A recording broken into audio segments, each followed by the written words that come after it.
The gunshot echoed across the canyon just as Grace Kincaid stepped onto her porch with a basket of laundry, and she watched a rider tumble from his horse not 50 yards from her cabin door, his body hitting the dusty ground with a sickening thud that made her drop the basket and run.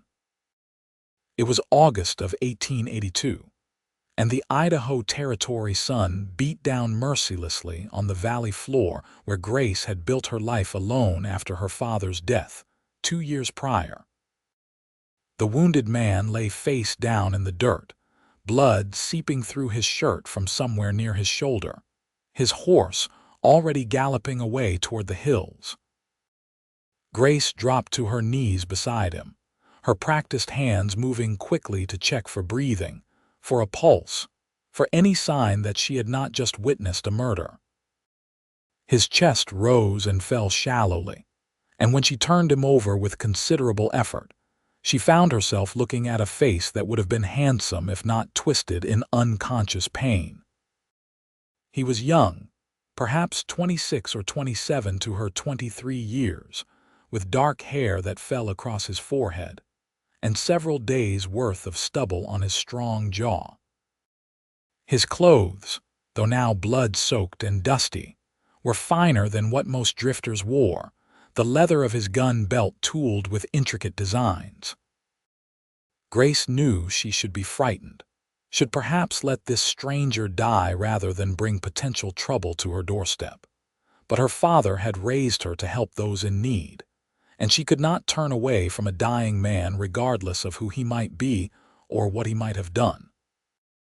She ran back to the cabin and grabbed the old canvas, tarp her father had used for hauling supplies, then returned to drag the wounded man across the hard, packed earth toward her home. He was heavy, all muscle and bone, and by the time she got him through the door and onto the narrow bed in the corner, she was gasping for breath, and her dress was soaked with sweat. There was no time to rest, though. The blood was flowing freely now, and she needed to stop it before he bled out on her clean quilts. Grace had learned basic field medicine from her father, who had served as a surgeon's assistant during the war, and she had tended to enough injured animals and the occasional hurt neighbor to know what needed doing. She cut away the man's shirt with her sewing scissors, revealing a muscular chest and the angry wound where a bullet had entered just below his left shoulder.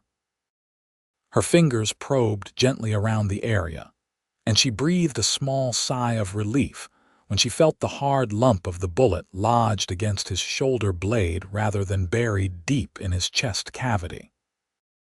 The water on her stove was already warm from breakfast, and she quickly brought it to a boil, sterilizing her father's old surgical tools while she worked. The man groaned when she began to clean the wound, his eyes fluttering but not opening, and Grace spoke to him in a low, soothing voice even though she was not sure he could hear her. "You are going to be all right," she said, though she was not entirely certain this was true. "I am going to remove the bullet now, and it will hurt, but I will be as quick as I can."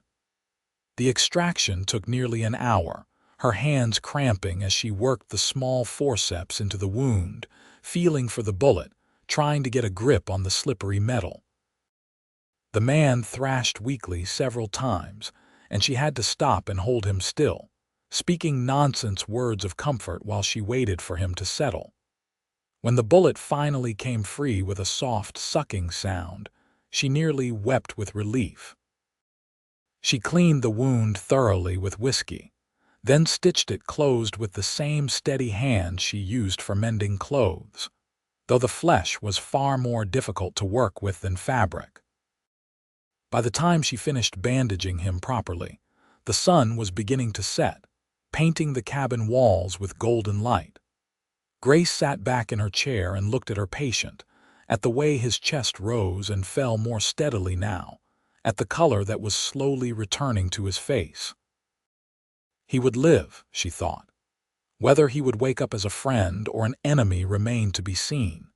She spent that night dozing in the rocking chair beside the bed, waking every hour or so to check his breathing and feel his forehead for signs of fever. Toward morning, he began to mumble in his sleep, words she could not quite make out, and once he called out a name that sounded like Thomas or perhaps Promise. Grace dampened a cloth and wiped his face, pushing the dark hair back from his forehead, and wondered who he was and why someone had shot him. The fever came on the second day, as she had feared it might.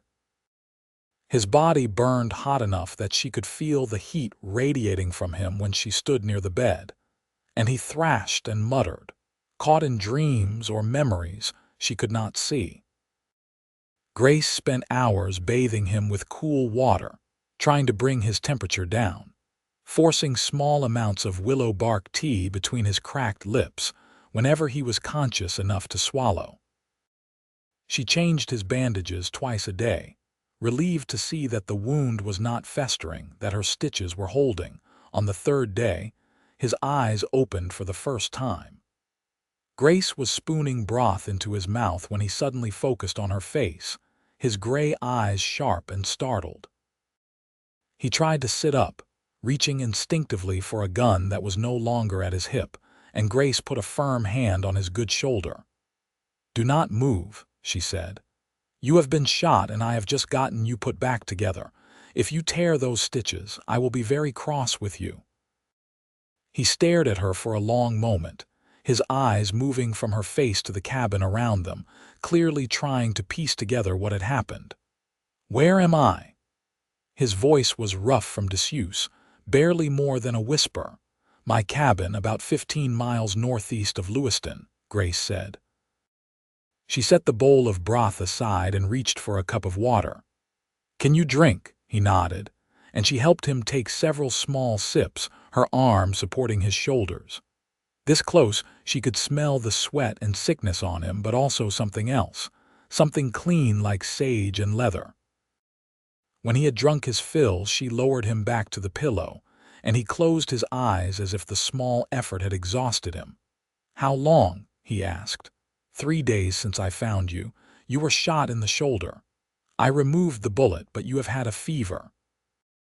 His hand moved to the bandage, feeling the bulk of it beneath the clean shirt she had dressed him in, one of her father's old ones. "You did this, alone." "There is no one else here," Grace said simply. "I am Grace Kincaid. This was my father's homestead, but he passed 2 years ago." The man's eyes opened again, and she saw something like concern flash across his face. "You have been living out here alone. That is not safe." Grace felt a flicker of irritation at the presumption, even from an injured man she had saved. "I have managed quite well for 2 years, thank you. I have a rifle, I know how to use it, and I mind my own business, which is more than I can say for whoever shot you." A ghost of what might have been a smile touched his lips. "Fair enough." He was quiet for a moment, then said, "I am Owen Mackenzie."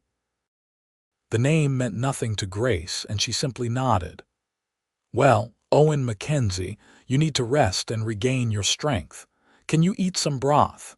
He managed half a bowl before exhaustion claimed him again, but it was progress. Over the next several days, Grace watched him slowly come back from the edge of death.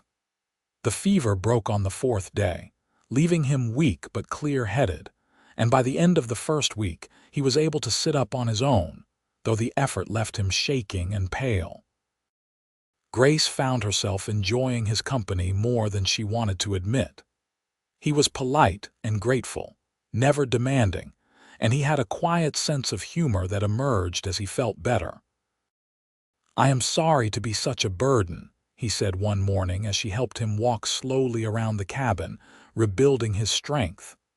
"I am not generally this useless." "Everyone is useless when they have been shot," Grace said. "You are recovering well. Another week and you will be able to ride out of here." She meant it practically, but something in her chest tightened at the thought of him leaving. The cabin had felt less lonely with another person in it, with someone to talk to over meals and in the long evenings. She had not realized how starved she was for companionship until Owen had opened his eyes and spoken to her. If Owen felt the same reluctance about leaving, he did not show it, though Grace sometimes caught him watching her with an expression she could not quite read. He told her bits and pieces about himself as he recovered, that he had been born in Texas, that he had come to Idaho Territory 5 years ago, that he owned some land and cattle in the valley. He did not tell her why he had been shot, and she did not ask, though she wondered about it often. By the second week, Owen was strong enough to help with small tasks around the cabin, insisting that he needed to earn his keep. Grace protested at first, worried about his shoulder, but she could see that he was going stir-crazy with inactivity. So she let him shell peas and fold laundry and do other sitting-down work. He was good with his hands, quick and capable, and she found herself working alongside him in a comfortable silence that felt oddly domestic. "Tell me about your father," Owen said one afternoon as they worked together to repair a torn feed sack. "What was he like?" Grace smiled, the grief that usually accompanied thoughts of her father softened by time into something gentler. "He was a good man. Stubborn, sometimes, and overly protective, but good. He came out here after the war, wanted to start fresh somewhere new.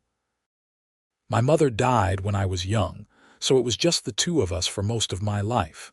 He taught me everything he knew about surviving out here, about medicine and hunting and managing a homestead. When he died, it was sudden. His heart just stopped one morning while he was working in the barn." "That must have been hard," Owen said quietly. "Being left alone like that." "It was," Grace admitted, "but he had prepared me well. And I have the land, the cabin, a few chickens, and a milk cow. It is enough." Owen was quiet for a moment, his needle moving steadily through the fabric. "Do you ever get lonely?" The question was unexpected, and Grace felt heat rise to her cheeks. "Sometimes," she said honestly, "but lonely is better than bad company. That is true enough." Owen tied off his thread and looked at her, his gray eyes serious. "You are a remarkable woman, Grace Kincaid. I want you to know that." Grace did not know what to say to that, so she simply ducked her head and reached for another sack to mend, her heart beating faster than it should. That night, as Grace lay in the small loft where she had been sleeping since giving Owen her bed, she found herself thinking about the way he had looked at her, about the warmth in his voice when he called her remarkable. She was not a fool. She knew that gratitude could sometimes look like affection, that a man might feel obligated to the woman who had saved his life. But there was something in Owen's eyes when he looked at her that went deeper than obligation, something that made her own heart respond in ways she had not felt since before her father's death. The next morning, Grace woke to find Owen already up, sitting at the table with a troubled expression on his face. She climbed down from the loft and went to stoke the fire, acutely aware of his eyes following her movements. "Grace," he said finally, his voice heavy, "I need to tell you something. I should have told you before now, but I was not sure how you would react." Grace turned to face him, her stomach tightening with sudden apprehension. "All right." Owen took a deep breath. "I told you I owned some land in the valley. That was not entirely accurate. The truth is, I own a considerable amount of land. Nearly half the valley, in fact, including the grazing rights to most of the open range. I also own the largest cattle operation in this part of Idaho Territory, with over 5,000 head and more than 30 men working for me." Grace stared at him, trying to process what he was saying. "You are wealthy." "Yes." Owen's expression was unreadable. "I am also the reason there has been tension in this area. Some of the smaller ranchers think I am trying to push them out to control the entire valley. That is why I was shot. There is a man named Lee Sutton who has been spreading lies about me, stirring up trouble. He ambushed me on the road back to my ranch, and I barely escaped." Grace sat down slowly at the table, her mind racing. The man she had been nursing, the man who had been sleeping in her father's bed and helping her mend feed sacks, was one of the most powerful landowners in Idaho Territory. It seemed impossible, yet she could see the truth of it in his face, in the way he carried himself even weakened by injury. "Why did you not tell me before?" she asked. "Because I liked the way you treated me," Owen said simply. "Like a man, not like a prize or a threat. I have not been just Owen in a long time, Grace. It was nice to be ordinary for a while." Grace could understand that, though it did not entirely ease the feeling of being deceived. "What happens now? Will Ellie Sutton come looking for you here?" "I do not know," Owen admitted. "He thinks he killed me, I am sure. My horse ran off and I was bleeding badly. He probably did not follow to make sure because he did not want to risk being seen. But my men will be looking for me by now. They will find me eventually. And then you will go back to your ranch and your cattle and your life," Grace said, trying to keep her voice neutral.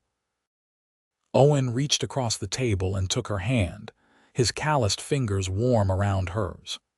"Grace, these past 2 weeks being here with you have been some of the best of my life.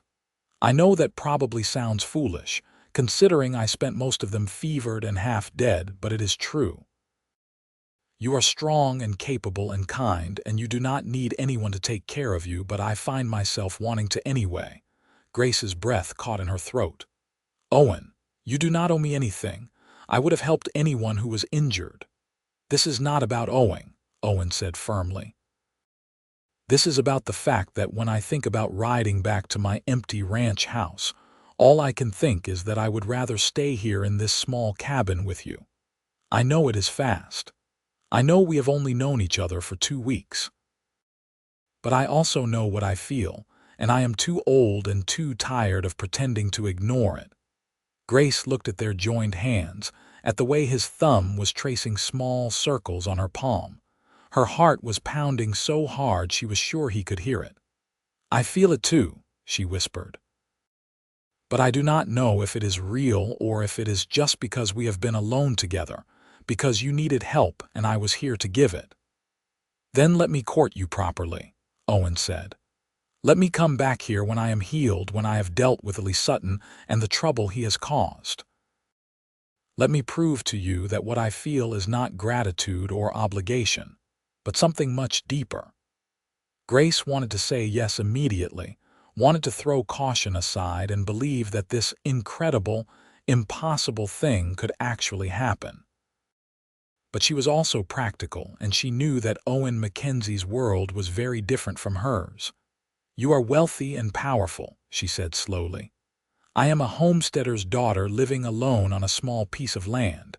People will talk." "Let them talk," Owen said fiercely. "I did not build everything I have just to live my life according to what other people think is proper. Say yes, Grace. Give me a chance." She looked into his gray eyes and saw nothing but sincerity there, nothing but hope and something that looked remarkably like love. "Yes," she said finally. "Yes, you can court me."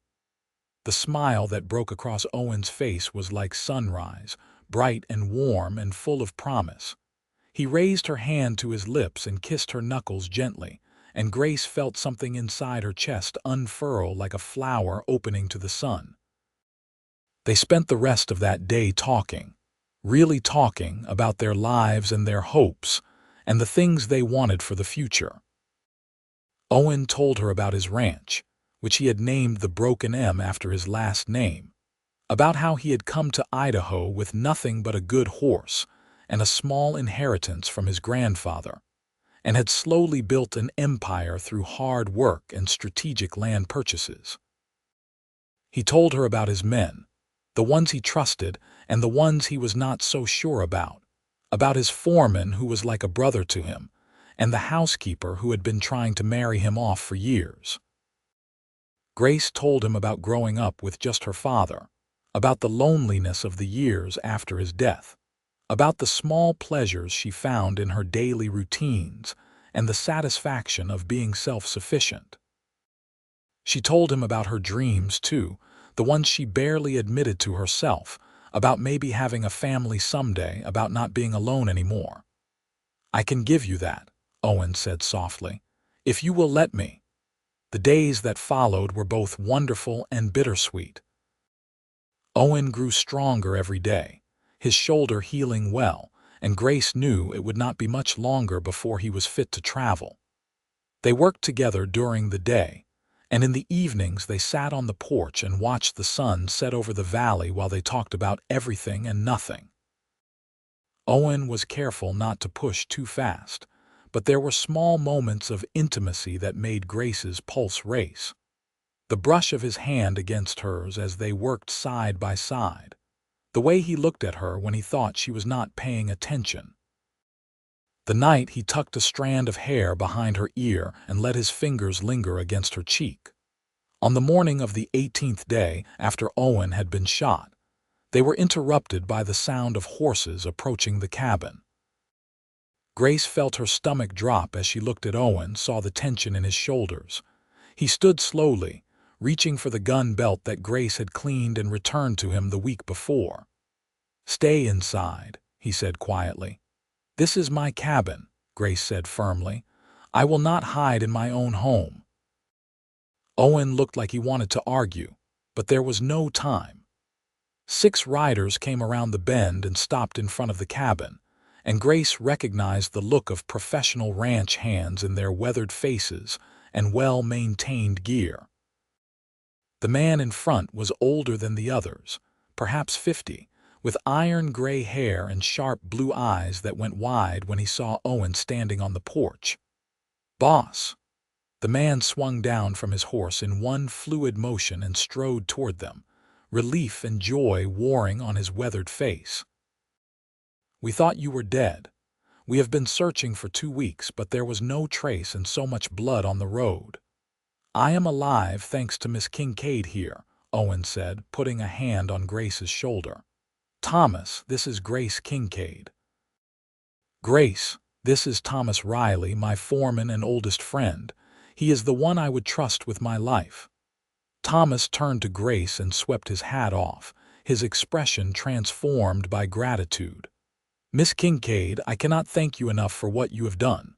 Owen is like a brother to me. If he had died—" His voice broke slightly, and Grace felt her heart warm toward this gruff, weathered man. "I am glad I could help," she said simply. The other men had dismounted as well, and they gathered around Owen, talking over each other in their relief and excitement. Grace stepped back and let them have their reunion, watching the way Owen's face softened as he greeted each man by name, asking about things at the ranch, about whether they had found Lee Sutton. "Not yet," Thomas said, his expression darkening. "But we will. The whole valley knows what he tried to do now. He is a wanted man." "He will try again if he gets the chance," Owen said quietly. "And now he might think to look here to see if Grace knows anything. I have put her in danger just by being here." "Then we will leave guards," Thomas said immediately. 2 men round the clock until Sutton is found and dealt with." Grace wanted to protest that she did not need guards, but she saw the look on Owen's face and held her tongue. He was right. If Lee Sutton learned that Owen had survived and where he had been hiding, he might come after Grace out of revenge or simply to eliminate a witness.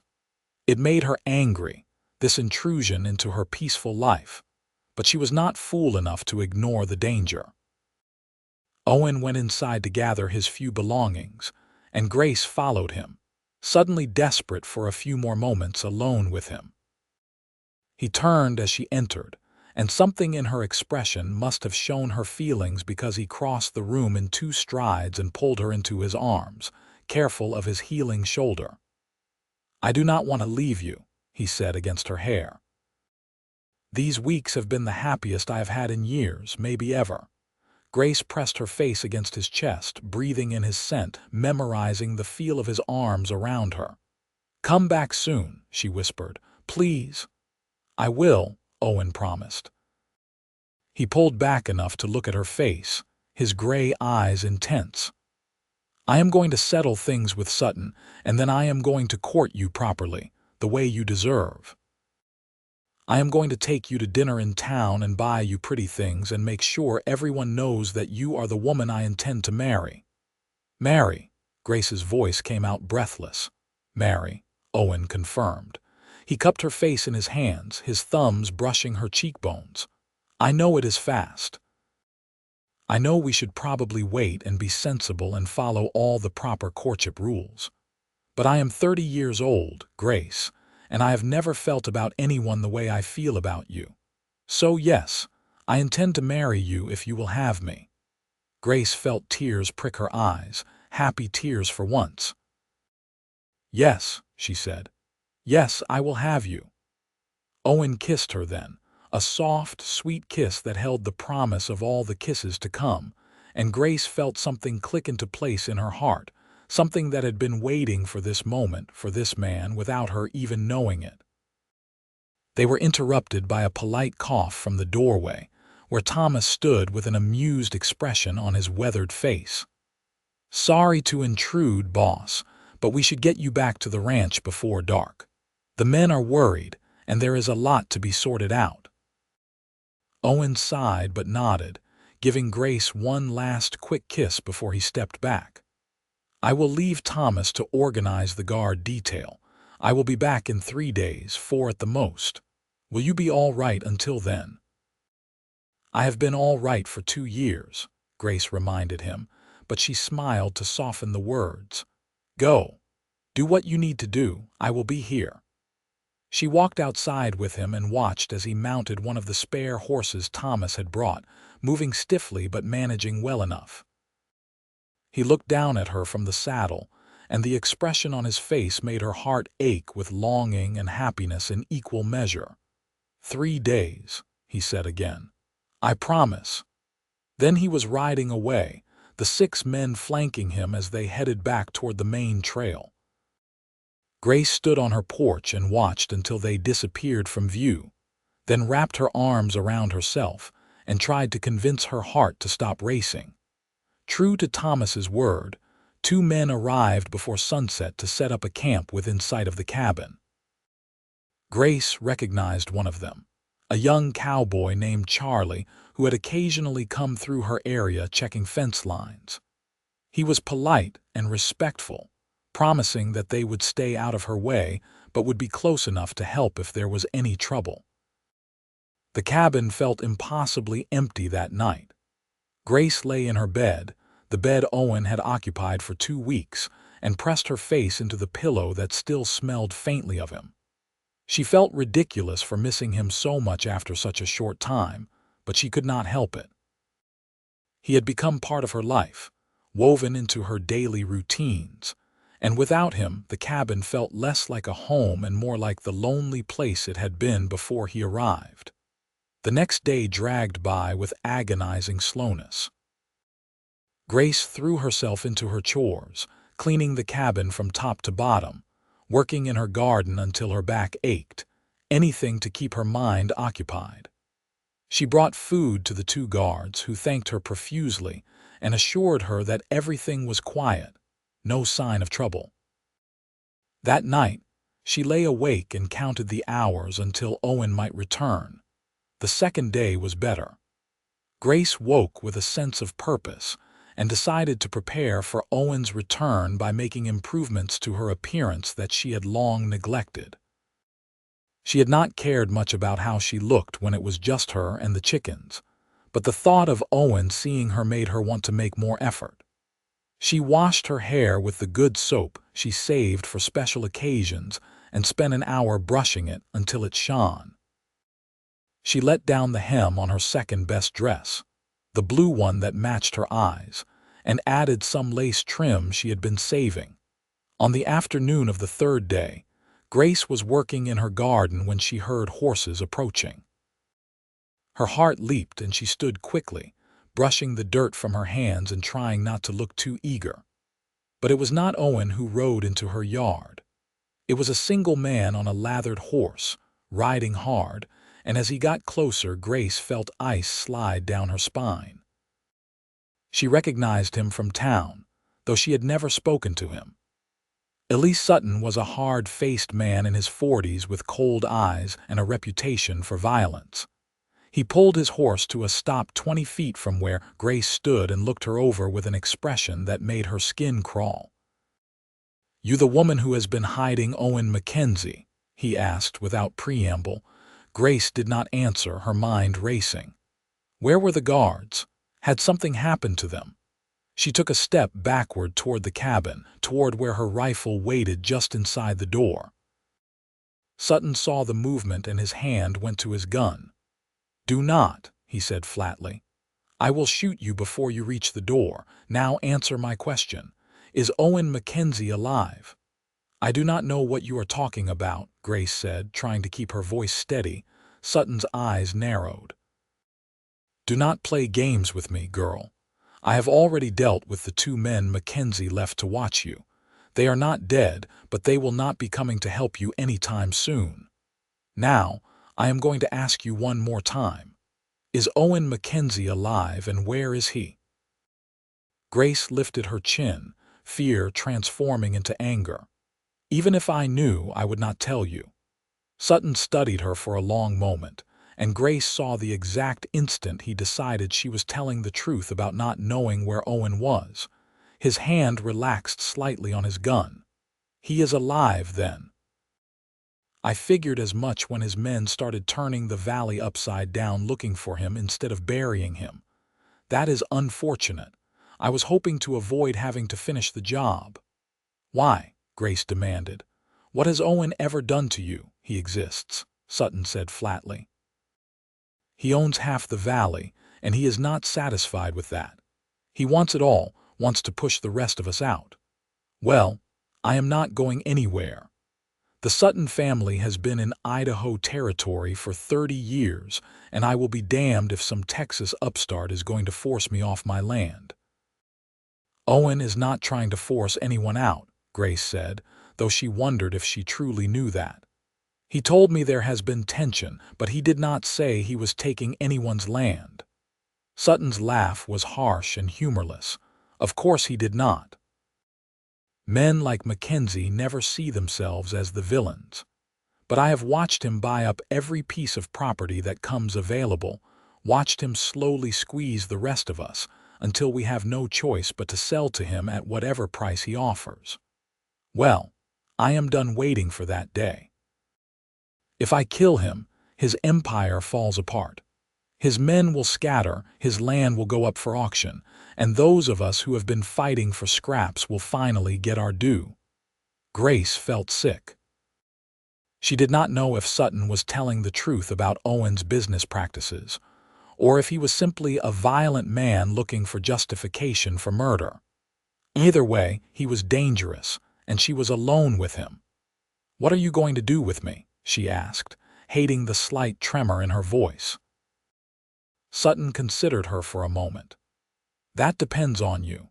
If you tell Mackenzie that I am still looking for him, that I will not stop until he is dead, maybe he will be smart enough to leave the territory. If he does, I will leave him be. But if he stays, I will finish what I started. And if you warn him about me, if you try to interfere, I will come back here and burn this cabin to the ground with you in it. Understand?" Grace nodded, not trusting herself to speak. Sutton wheeled his horse around and kicked it into a gallop, disappearing back the way he had come. Grace stood frozen for a long moment, her heart pounding, and then she ran to find the guards. She found them a quarter-mile away, tied to a tree and gagged, both of them bruised but alive. She cut them free with shaking hands, and Charlie immediately began apologizing, shame written across his young face. "He came up on us from behind, knocked us out before we could even draw our guns," he said miserably.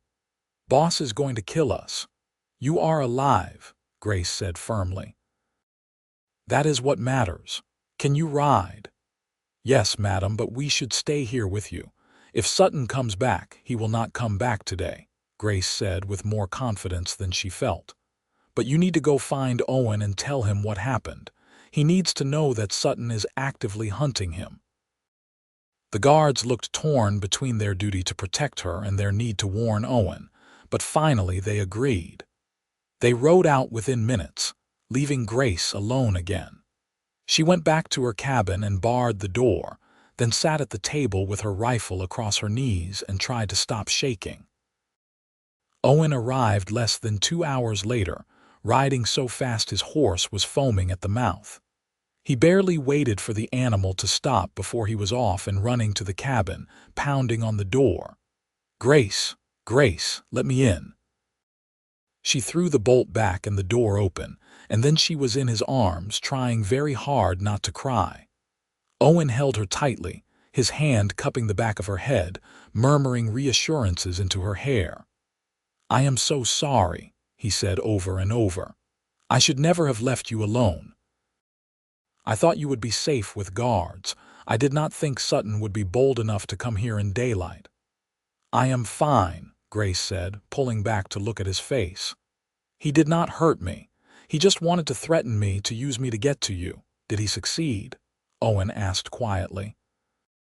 "Are you frightened enough to want me to leave?" Grace thought about lying, about telling him that yes, she was scared and wanted him gone. It would be the safe thing to do, the smart thing. But looking at Owen's face, at the fear and worry and love in his gray eyes, she found she could not do it. "No," she said firmly. "I am not going to let Elise Sutton dictate my life or who I care about. But Owen, he said things about you, about your business practices. Is it true? Have you been forcing smaller ranchers out?" Owen's expression went carefully neutral. "May I come in and sit down? This is a conversation we should have properly." Grace stepped back and let him enter, then barred the door again behind him. They sat at the table and Owen was quiet for a long moment, clearly gathering his thoughts. "When I came to Idaho Territory," he said finally, "I had very little. I worked for other ranchers for 3 years, learning the land, saving every penny I earned. Then my grandfather died and left me a small inheritance, enough to buy my first parcel of land and a starter herd. I worked hard, Grace, harder than I have ever worked at anything. I took risks that paid off, made smart purchases, treated my men well so they stayed loyal. Within 5 years I had built something substantial." He paused, his fingers tracing patterns on the worn wood of the table. "As I grew more successful, opportunities came to me. Land for sale, water rights, grazing leases. I bought what I could when I could, always legally, always at fair market value. Did some smaller ranchers feel pressure because of my growth? Yes. Did some of them choose to sell to me rather than continue struggling? Yes. But I never forced anyone out, Grace. I never threatened or intimidated or used violence to get what I wanted." "But you have enemies," Grace said. "Men who believe you are trying to control the entire valley." "I have competitors who resent my success," Owen corrected gently. "Elise Sutton is one of them. He is also a man who drinks too much, gambles poorly, and blames everyone but himself for his failures. His ranch is failing not because of me, but because he is a poor manager who treats his men badly and makes foolish decisions. Rather than accept that, he has decided I am the villain in his story." Grace searched his face, looking for signs of deception, but she saw only honesty there. "I believe you," she said finally. "But Owen, even if everything you say is true, Sutton is still a threat. He tried to kill you once. He will try again." "I know," Owen said grimly, "which is why I have men searching for him right now. Half the valley is looking for him. He cannot hide forever, and when we find him, he will face justice for attempted murder. And if he finds you first—" Owen reached across the table and took her hand, his grip warm and strong. "Then I will deal with him. But Grace, I need to know. Does this change how you feel about me? The fact that I come with enemies and danger and complications?" Grace thought about the quiet, peaceful life she had been living before Owen fell bleeding into her yard. She thought about the loneliness of it, the endless sameness of her days. Then she thought about the past 2 weeks, about laughter and conversation and the warmth of being cared for, of caring for someone else. She thought about the way her heart had lifted when Owen rode into her yard, about the way she felt complete when he was near. "No," she said firmly. "It does not change anything. I would rather have you with all the complications than not have you at all." The smile that broke across Owen's face was like the sun coming out from behind clouds. He stood and pulled her up with him, wrapping his arms around her and holding her close. "I do not deserve you," he said against her hair, "but I am going to spend the rest of my life trying to be worthy of you anyway." They stood like that for a long time, just holding each other, and Grace felt safe in a way she had not since her father died. When they finally pulled apart, Owen's expression was serious again. "I am not leaving you alone again," he said firmly. "Either you come back to the ranch with me or I stay here. Your choice." Grace knew what her father would have said about a young woman going to stay at a man's ranch without being married. But her father was gone, and this was her life to live. "I will come with you," she said, "but only if we bring the chickens and the cow. I am not abandoning my animals." Owen laughed, the tension breaking.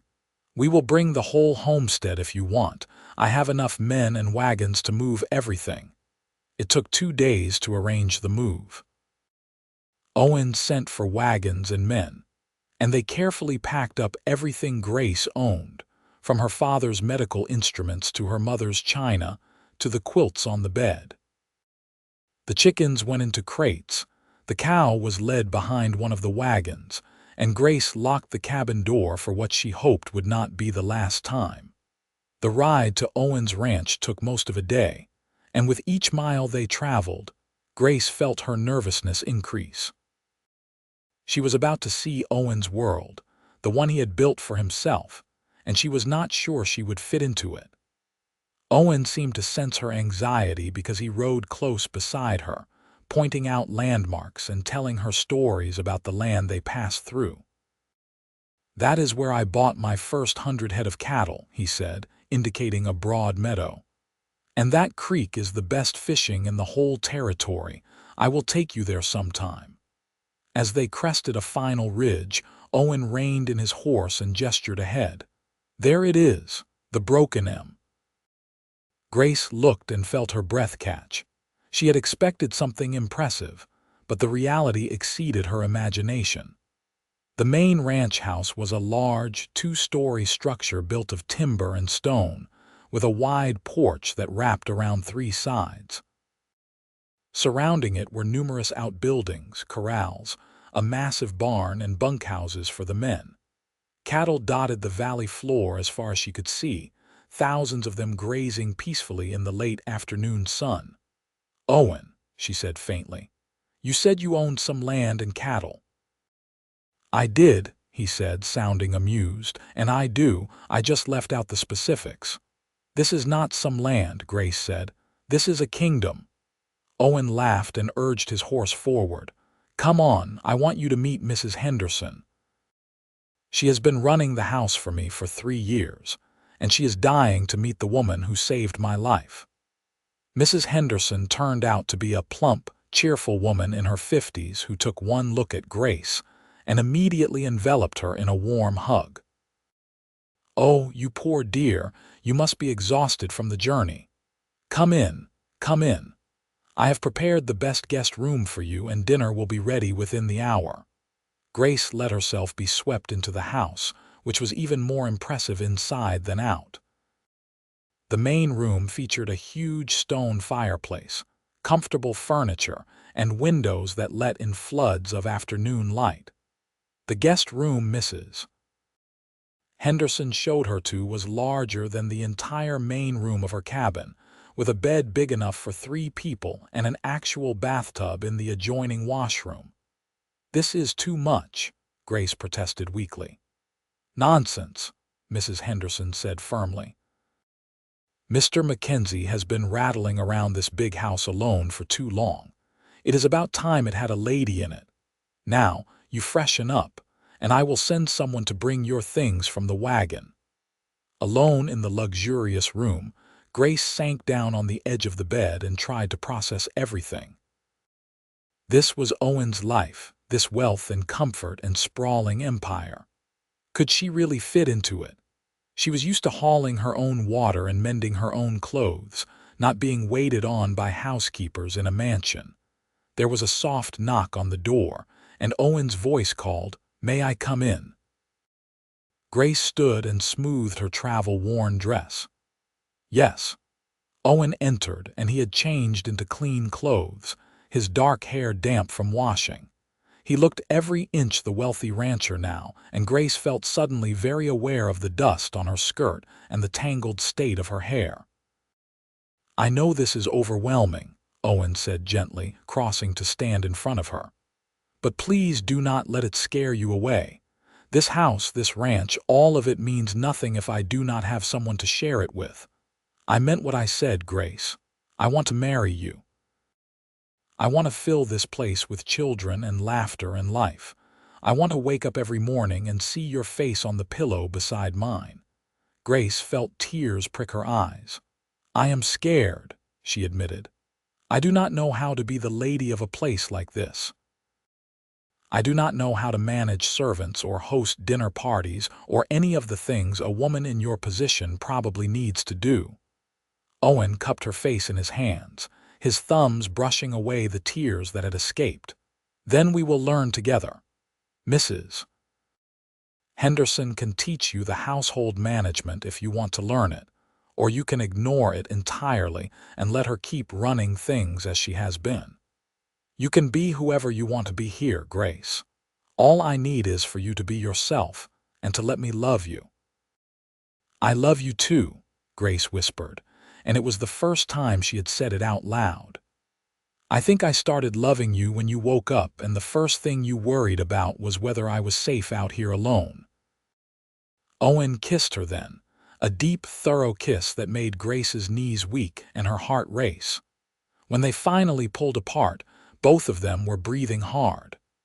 "We should probably wait until we are married before we do much more of that," Owen said ruefully. "Otherwise I am going to scandalize poor Mrs. Henderson." Grace laughed and leaned her forehead against his chest. "Then you had better marry me soon." "How about next week?" Owen said, only half joking.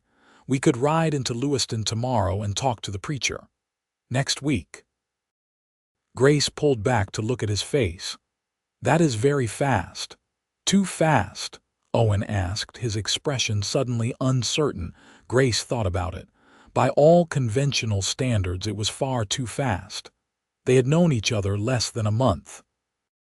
But she also knew what she felt, knew that this was right in a way that transcended logic or propriety. "No," she said finally. "Not too fast. Next week sounds perfect." The joy on Owen's face was worth any scandal their quick courtship might cause. He picked her up and spun her around, laughing, and Grace held on and let herself feel happy in a way she had not since before her father died. Dinner that night was a revelation. The dining room could have seated 20 people, but it was just Grace, Owen, and Thomas, who had been invited to join them. The food was delicious, far better than anything Grace had cooked on her simple stove, and the conversation flowed easily. Thomas regaled her with stories about Owen's early days in Idaho Territory, tales of near disasters and unlikely successes that made Owen groan and Grace laugh. "He was so stubborn," Thomas said, shaking his head. "I told him that first winter that he was going to lose half his herd if he did not move them to lower ground, but he insisted his way was better. And do you know what happened?" "I did not lose a single cow," Owen said smugly. "And Thomas has never let me forget that I was right." "Because it was pure luck," Thomas protested. "That winter could have gone a dozen different ways." Watching them tease each other, Grace felt her last reservations about this new life begin to fade. These were good men, men who worked hard and cared about their responsibilities. Owen had not lied to her about who he was. He was just a man who had happened to be very successful at building a life for himself. After dinner, Owen walked her back to the guest room, his hand warm in hers. At the door, he kissed her good night, a soft, sweet kiss that held the promise of all the nights to come. "Sleep well," he said. "Tomorrow we will ride into Lewiston and talk to the preacher about a wedding." Grace watched him walk away down the hall to his own room, and for the first time in 2 years, she went to sleep feeling like she had a future to look forward to. The next morning dawned clear and bright, and Grace woke to find that someone had laid out a dress for her, one much finer than anything she owned. When she went downstairs, she found Mrs. Henderson waiting with a knowing smile. "I hope you do not mind," the housekeeper said. "That dress belonged to Mr. Mackenzie's mother. He asked me to get it out of storage for you. She was about your size, I think." The dress was beautiful, a deep green that brought out the color of Grace's eyes, and it fit perfectly with only minor adjustments. When Owen saw her in it, his expression made Grace blush and look away. "You are beautiful," he said simply. They rode into Lewiston with Thomas and 2 other men as escorts, still wary of Sutton even though there had been no sign of him in days. The town was larger than Grace remembered from her infrequent visits, bustling with activity. Owen helped her down from her horse in front of the church, and they went inside to find the preacher. Reverend Thompson was a kindly older man who had known Owen for years. He listened to their request with a slight smile, his eyes twinkling. "Next week," he said. "That is quite soon, Mr. Mackenzie. Are you sure you have given this proper thought?" "More than enough thought," Owen said firmly, his hand finding Grace's and holding tight. "I know what I want, Reverend, and I do not see any point in waiting. And you, Miss Kincaid, are you comfortable with such a quick marriage?" Grace met the Reverend's eyes steadily. "I am. I have never been more certain of anything." The Reverend studied them both for a long moment, then nodded. "Very well. Shall we say Saturday next at 2 in the afternoon? That gives you 8 days to prepare and me time to read the banns properly." They left the church with a wedding date set, and Grace felt giddy with excitement and nerves in equal measure. Owen took her to the general store and insisted on buying her things: fabric for a wedding dress, lace for trim, new boots and gloves, and a beautiful hat. Grace protested that it was too much, but Owen was adamant. "You are going to be my wife," he said. "Let me spoil you a little." They were leaving the store, arms full of packages, when a voice called out behind them. "Mackenzie, I want a word with you." Grace turned to see a tall, lean man with a sheriff's badge pinned to his vest striding toward them. Owen's hand went instinctively to his gun, then relaxed when he recognized the man. "Sheriff Carson," he said neutrally. "What can I do for you? You can tell me why half the valley is turning itself inside out looking for Sutton," the sheriff said, his eyes hard. "And why I am hearing rumors that he tried to kill you." "Because he did try to kill me," Owen said flatly. "He ambushed me on the road and shot me in the shoulder. I barely escaped with my life. Miss Kincaid here found me and saved me, or I would be dead." The sheriff's eyes moved to Grace, his expression skeptical. "That true, miss?" "Every word," Grace said firmly. "I removed the bullet myself. And a few days ago, Sutton came to my cabin and threatened me, told me he was going to finish killing Mr. Mackenzie." Sheriff Carson's expression darkened. "Why am I only hearing about this now? Why did you not come to me immediately?" "Because I was too busy recovering from being shot," Owen said, an edge to his voice. "And because I was not sure I could trust you to actually do anything about it." "You and Sutton have always been friendly." "I am friendly with a lot of people," the sheriff said stiffly. "But I am the law in this territory, and I do not take kindly to people trying to kill each other, regardless of who they are. I will put out a warrant for Sutton's arrest." If he is found, he will stand trial." "Thank you, Sheriff," Owen said, sounding slightly mollified.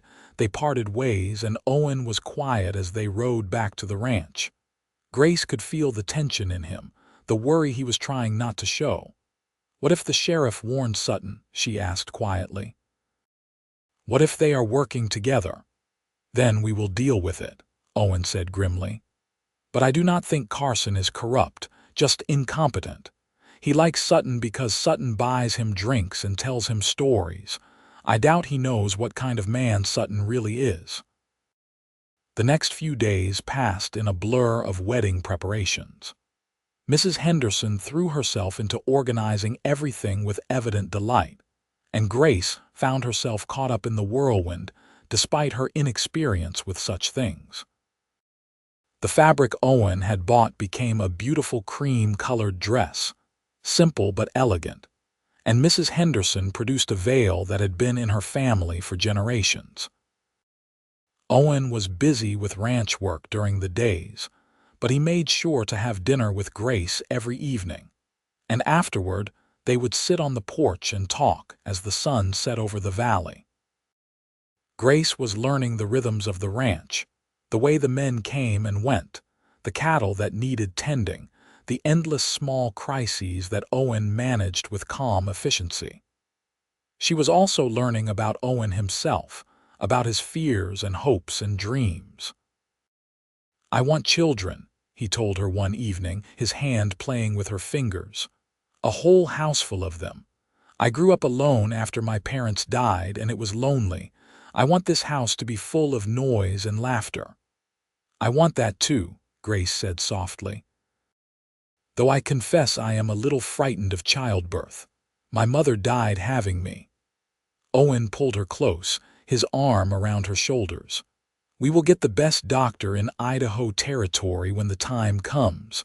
I promise you, I will not let anything happen to you." 2 days before the wedding, Sheriff Carson rode out to the ranch with news. "We found Ellie Sutton," he said without preamble. "Or rather, what was left of him. Looks like his horse threw him in the mountains and he broke his neck. He was dead when we found him, probably happened a couple days ago." Grace felt relief wash through her, followed immediately by guilt for being glad a man was dead. Owen's face showed no emotion at all as he thanked the sheriff and watched him ride away. "Is it wrong that I am relieved?" Grace asked quietly. "No," Owen said, pulling her against his side. "It means you are human. Sutton made his choices and they led him here. I am just grateful that he will not be a threat to you anymore." The day before the wedding, Grace's small cabin was transported piece by piece to a spot near the main ranch house, where Owen had it reassembled. "I thought you might like to have it," he said when he showed her. "A place that is just yours, where you can go when you need quiet or want to work with your medicines. Mrs. Henderson tells me you have quite a talent for healing." Grace felt tears prick her eyes at his thoughtfulness. The cabin had been her home, her refuge, and having it here made her feel less like she was leaving her old life behind and more like she was bringing the best parts of it with her into this new adventure. On Saturday morning, Grace woke early in the guest room for the last time. Tonight, she would be Mrs. Owen Mackenzie, sleeping in Owen's room, his wife in every sense of the word. The thought made her nervous and excited in equal measure. Mrs. Henderson helped her dress, fussing over every detail until Grace was sure she looked better than she ever had in her life. The cream dress fit perfectly, the lace veil framed her face beautifully, and the flowers Mrs. Henderson had gathered from the garden made a lovely bouquet. "You are stunning," the housekeeper said, dabbing at her eyes. "Mr. Mackenzie is a lucky man." The wedding was held in the church in Lewiston, with what felt like half the valley in attendance. Grace had not realized how many people Owen knew, how respected he was in the community. The church was packed with ranchers and townspeople, all of them smiling and eager to celebrate. But Grace had eyes only for Owen, standing at the front of the church in his best suit, his dark hair neatly combed, His gray eyes locked on her as she walked down the aisle. When she reached him, he took her hand in his, and Grace felt her nerves settle. This was right. This was where she was meant to be. Reverend Thompson performed the ceremony beautifully, speaking about love and commitment, and the challenges and joys of building a life together. When he pronounced them husband and wife, Owen kissed Grace with such tenderness and joy that she felt tears slip down her cheeks. The celebration afterward was held at the ranch, with tables set up in the yard and food enough to feed an army. Grace was overwhelmed by the number of people who came to congratulate them, by the warmth and genuine happiness in their faces. These were Owen's friends and neighbors, and they were welcoming her as one of their own. As the sun began to set, Owen pulled Grace away from the crowd, leading her to where their horses stood saddled and waiting. "I thought we might escape for a bit," he said with a grin. "Unless you want to stay and party with 50 of our closest friends until midnight." "I think I would rather be alone with my husband," Grace said, feeling a thrill at the word. They rode out together, leaving the noise and celebration behind, heading for the creek Owen had pointed out on their first ride to the ranch. There, in a clearing beside the water, he had set up a tent with blankets and lanterns, a private place just for the two of them. "I wanted our first night as husband and wife to be special," Owen said, helping her down from her horse. "Just us, away from everything else."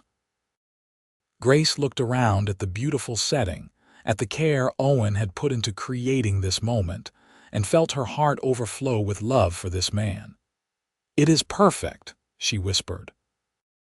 Owen cupped her face in his hands and kissed her slowly, deeply, and Grace felt desire kindle in her belly, warm and insistent.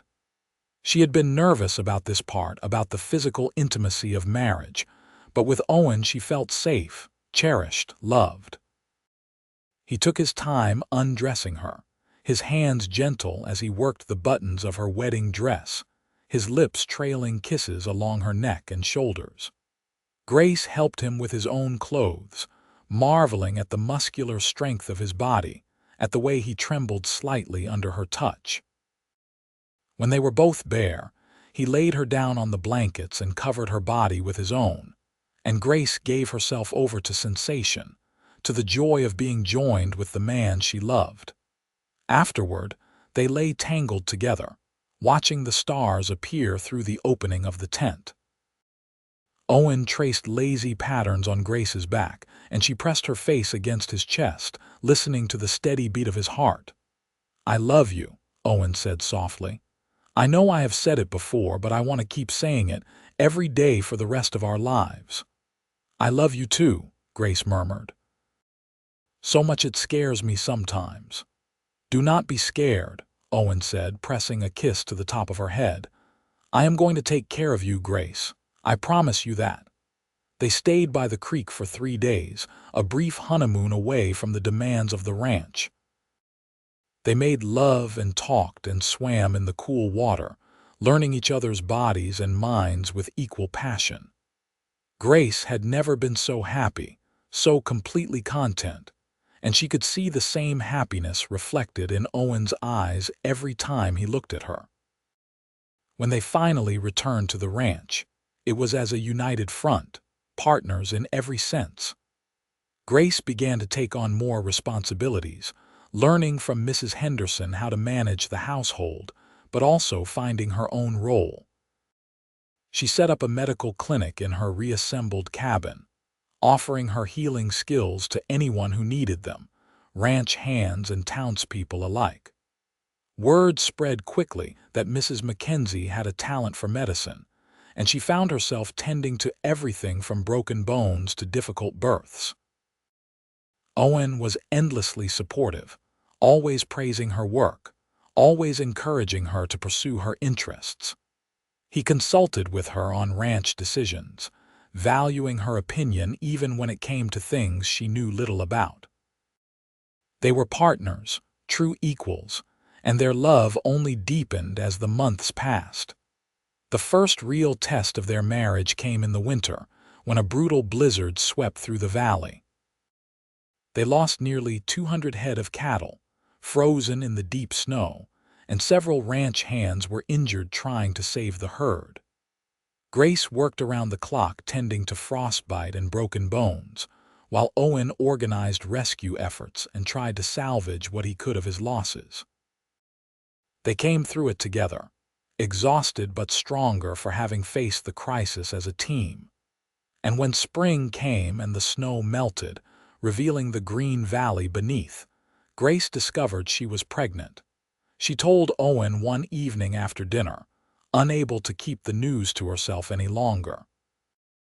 "I am with child," she said simply, watching his face for his reaction. Owen went completely still for a moment, and then his face lit up with such pure joy that Grace felt tears spring to her eyes. He picked her up and spun her around, laughing, and then set her down carefully as if suddenly afraid he might hurt her. "When?" he demanded. "When will the baby come?" "Late fall, I think. November, perhaps." Owen pulled her into his arms and held her close, his hand splaying protectively over her still flat belly. "I am going to be a father," he said wonderingly. "We are going to have a baby." "We are," Grace confirmed, happiness bubbling up inside her. The pregnancy was difficult at times, with Grace suffering from bouts of morning sickness and exhaustion. But Owen was attentive and caring, bringing her tea and rubbing her feet and reading to her in the evenings. As her belly grew, Grace found herself having to give up some of her more strenuous activities, but she continued to see patients when she could, working right up until the last few weeks before the baby was due. Owen hired the best doctor in Idaho Territory, just as he had promised, and when Grace's labor began on a cold November night, he stayed by her side the entire time, holding her hand and talking her through the pain. The birth was long and difficult, and there were moments when Grace was sure she could not go on, but Owen's voice and presence gave her strength. When their son finally entered the world, squalling and red-faced and perfect, Grace felt a love so fierce and overwhelming that it nearly stole her breath. Owen cut the cord with shaking hands, and then the doctor placed the baby in Grace's arms, and she looked down at the tiny face and felt her heart expand to make room for this new person. "He is beautiful," Owen said, his voice rough with emotion. "You are amazing, Grace. I am so proud of you."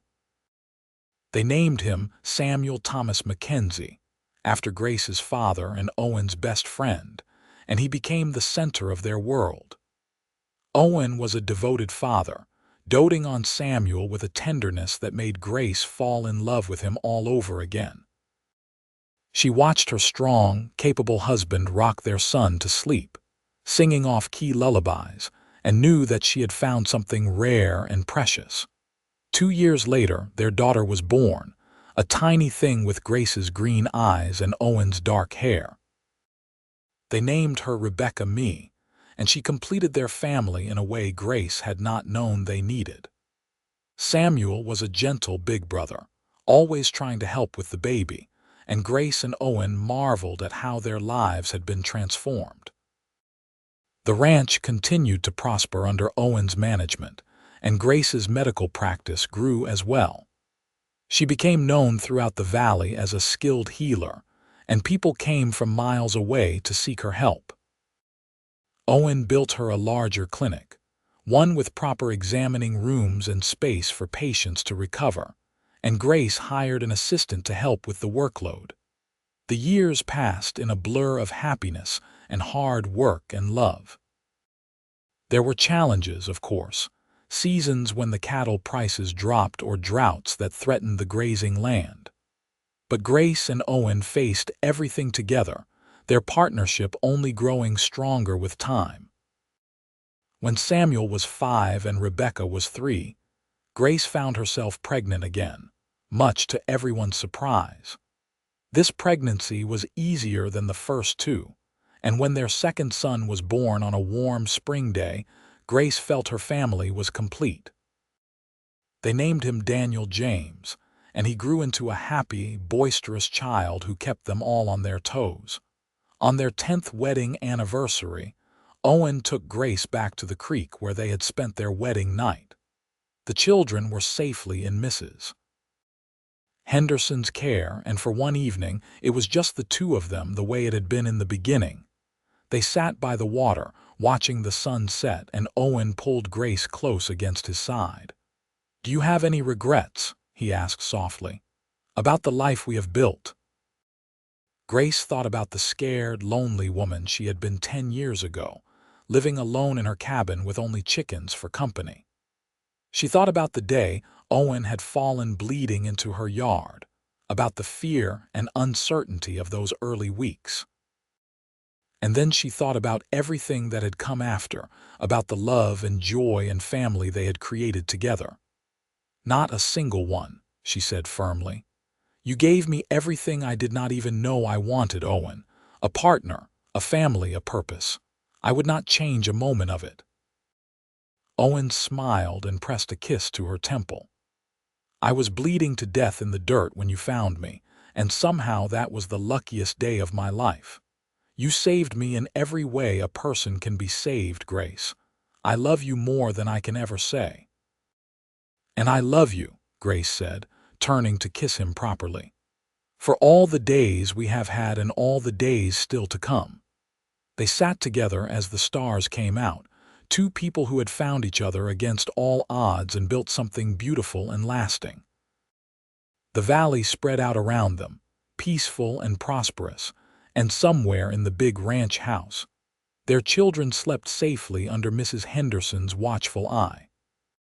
Grace thought about the wounded stranger she had nursed back to health, about how he had revealed himself to be the cowboy who owned half the valley. But more importantly, he had revealed himself to be a man of integrity and honor, a man who loved her completely and would stand by her through anything. And that, Grace thought, was worth more than all the land and cattle in Idaho Territory.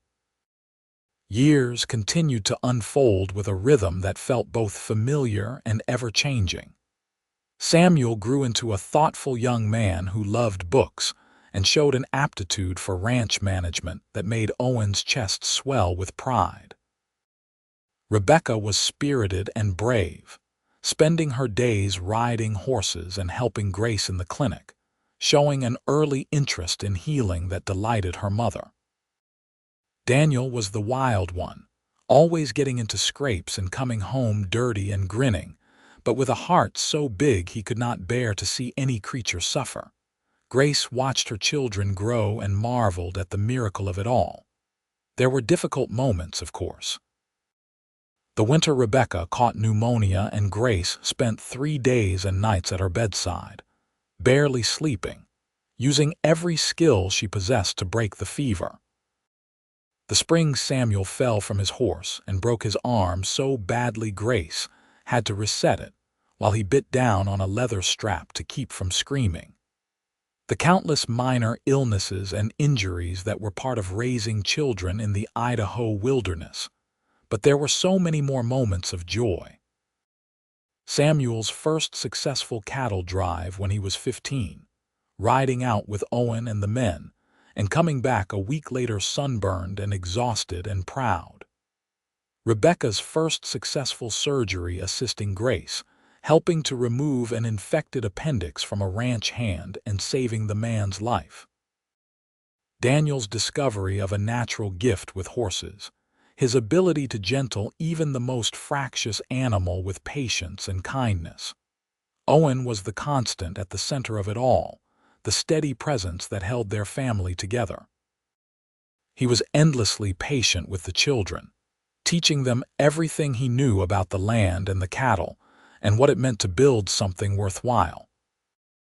And with Grace, he was the partner she had always dreamed of having, someone who respected her work and encouraged her ambitions while also being the great love of her life. On quiet evenings, after the children were in bed, Grace and Owen would sit on the porch they had shared for so many years and talk about everything and nothing. Sometimes they spoke of the past, remembering the early days when everything was new and uncertain. Sometimes they spoke of the future, making plans for the ranch and the children and the years they still had ahead of them. "You ever think about that day?" Grace asked one evening when the air was soft with the promise of summer and the valley was painted gold by the setting sun.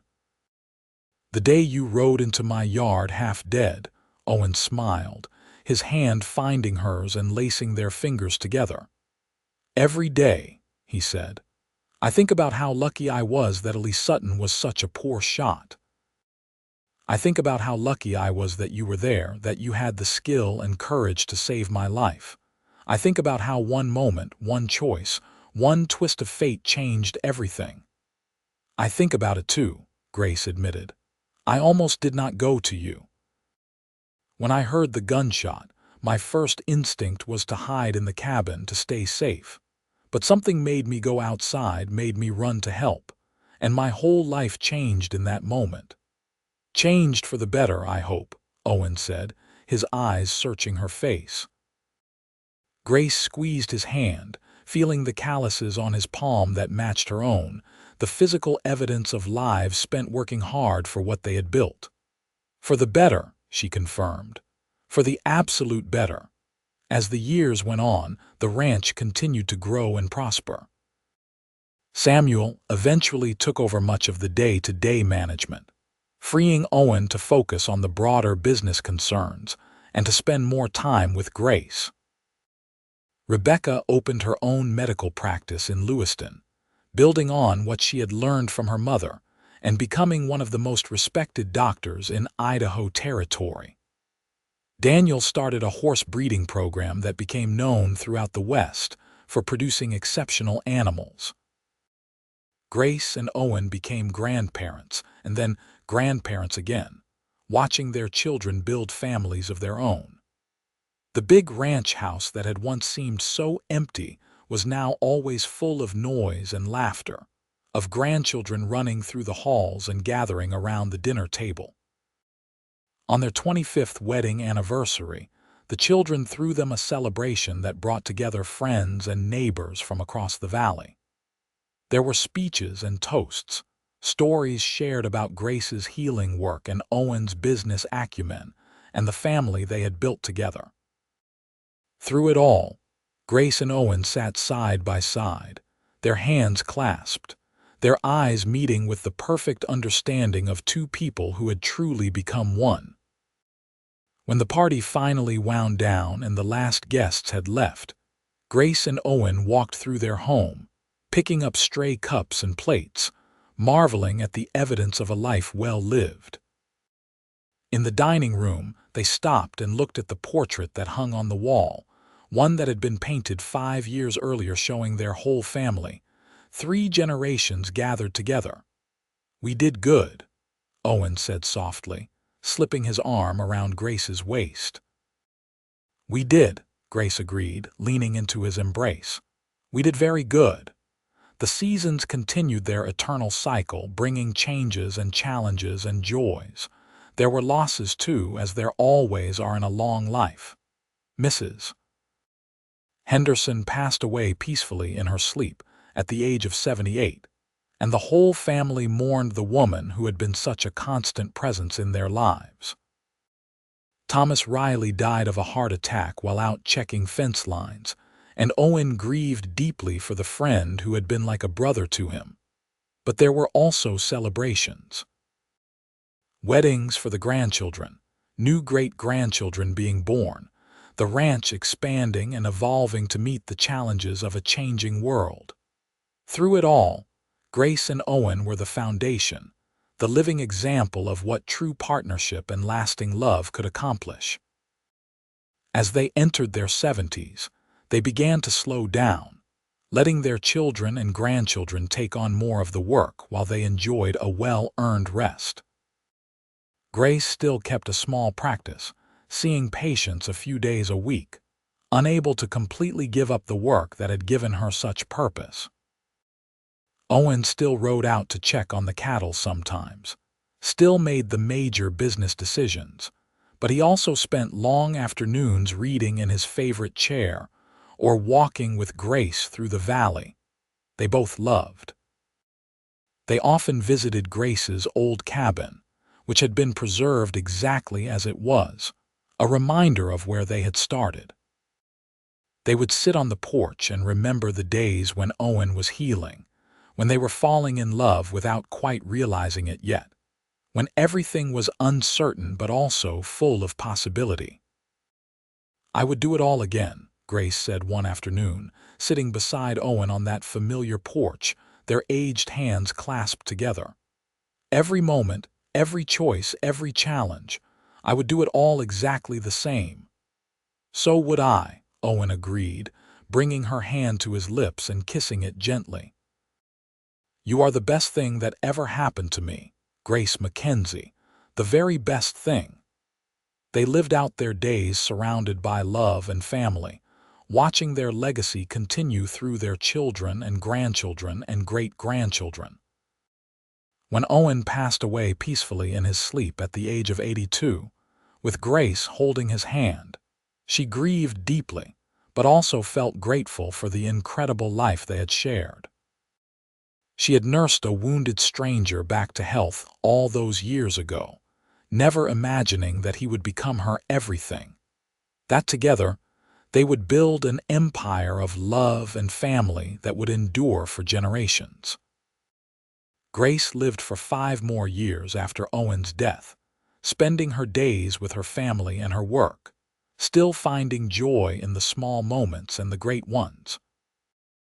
When her own time came, she went peacefully, surrounded by children and grandchildren who loved her and who had been shaped by the example she and Owen had set. At her funeral, Samuel stood before the packed church and spoke of his mother's courage and kindness, of the way she had saved his father's life and then built a life with him that was the foundation of everything their family had become. He spoke of her skill as a healer, of the countless lives she had touched, of the love she had given so freely to everyone who needed it. "My mother once told me," Samuel said, his voice thick with emotion, "that the day my father rode into her yard bleeding and half dead was the day her life truly began. She saved his life, and in doing so she found her own purpose, her own happiness, her own great love. They built something together that none of us will ever forget, a legacy of hard work and integrity and love that will continue through all of us who carry their blood and their values." The ranch continued to prosper under the management of Grace and Owen's descendants, each generation building on what had come before. The medical clinic Grace had founded grew into a hospital that served the entire region. The cattle operation Owen had built evolved and adapted, becoming one of the most successful in the American West.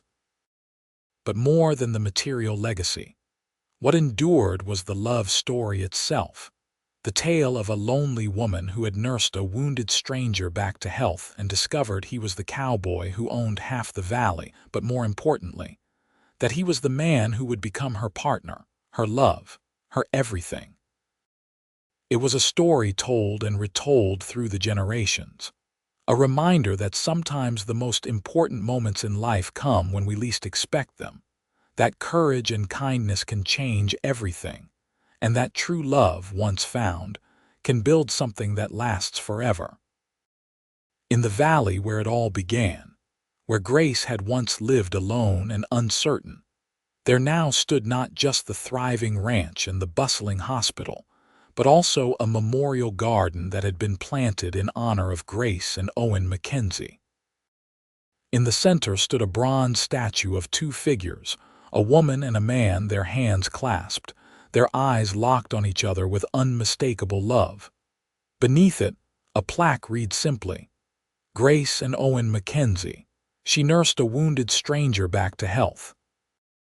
He revealed he was the cowboy who owned half the valley. Together, they built a legacy of love that will endure forever. And in the end, That was the truth of it all. Two people had found each other through chance and courage, had chosen to build a life together despite the obstacles and uncertainties, and had created something beautiful that would outlast them both. Their love had been the foundation for generations of happiness, and their story would be told for as long as there were Mackenzies in Idaho Territory to tell it, a testament to the enduring power of love, partnership, and the choices we make when fate brings us to a crossroads and asks us to be brave.